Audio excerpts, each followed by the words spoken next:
Hi, I'm Carolyn, I'm John's wife. John asked me to share today about a dream I had in 2017, and it's been a really significant dream for us over the past few years. I had it whilst we were still in Northern Ireland, so I'll tell you the dream and then what it has come to mean to us. In my dream, I was standing on a pier that was only reached by boat or by swimming. So it was like a singular pier, and then I was holding a baby on this pier, and I had to swim from one pier to another pier, and the other pier had land attached to it, so it was just this singular kind of rectangular pier on its own, and I had to swim across this about 20-foot gap holding a baby into this stormy sea. It looked like the Irish Sea. It was the Irish Sea. I know the Irish Sea. And I was really quite terrified of getting in the water and swimming across holding this baby. When I got into the water, as I came down into the water, there were people in the water, and they said, "Give us the baby." And I remember thinking, no, I think I have to keep hold of this, and that was my feeling. But as I got in, fear overtook me in the dream, and I thought, I'm gonna sink with both me and the baby. So I handed the baby to somebody in that stormy sea, swam the 20 foot or so across, hung on to the ladders and turned back and said, "Give me the baby, give it back, give me the baby back." And they said, "We've dropped the baby." And I remember in the dream that feeling of, oh no, and the fear left me, and I remember delving down into the sea trying to find this baby. And at this point I woke up and I saw and felt, I could hear this "don't drop the baby," and I could sort of see it written sort of, I was in between sleep and awake, and I could see this "don't drop the baby."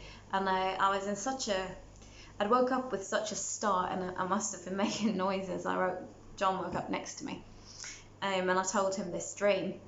And that dream, we didn't realise at the time. We had bought a house, we were planning to settle in Northern Ireland, and we were working with wonderful folks in the Ards Peninsula, and have such a great love for the Ards Peninsula. And as time passed, we left the peninsula to go and do some work in Liverpool. That work was much shorter than we thought it would be, and we actually ended up leaving Liverpool and going across to the Wirral Peninsula. So we moved from the Ards Peninsula with Liverpool in between, and then over to the Wirral Peninsula into a place called the Gatehouse, which has been very significant for us. That's a whole other story, and I'm not sure if John's shared about it here already.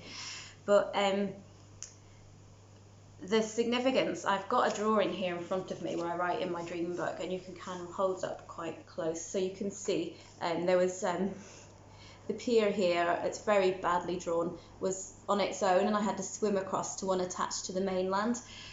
We were really surprised to move to the Wirral, but here we are on the Wirral, and God's given us such a heart and a vision for working here.